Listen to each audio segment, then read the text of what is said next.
come from the ovaries are influencing the uterine cycle. Okay? And again, make sure that you can line all those up and say what's happening in those different phases. Okay? I will definitely ask you to do that. You know, list the different phases of the uterine cycle, what happens in those phases, what triggers those. Okay? So definitely make sure you're comfortable with this. I'm not going to ask you, you know, specific details about these hormones, but you should, you know, you should have a good understanding of why estrogen is high here, why progesterone is high there. Progesterone is coming from the corpus luteum, estrogen is coming from your developing follicles. Why is estrogen still high over here? You're getting estrogen coming from the corpus luteum over here.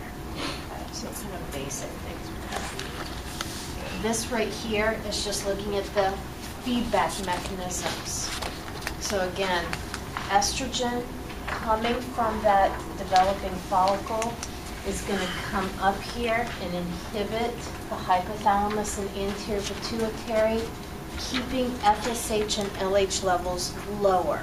Not super low, but low, so that we don't trigger a second round of follicles developing.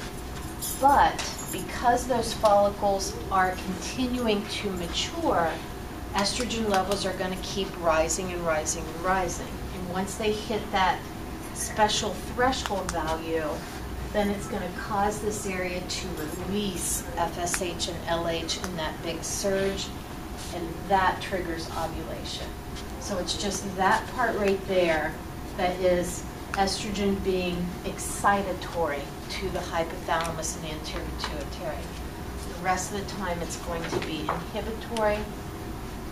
Inhibin is also being released from the ovaries. It works just like inhibin does in the male reproductive system. So it's just another way of helping to regulate the anterior pituitary hormones through a negative feedback mechanism. That's all. And we talked about this as well. Okay. So I will see you guys upstairs in a few minutes.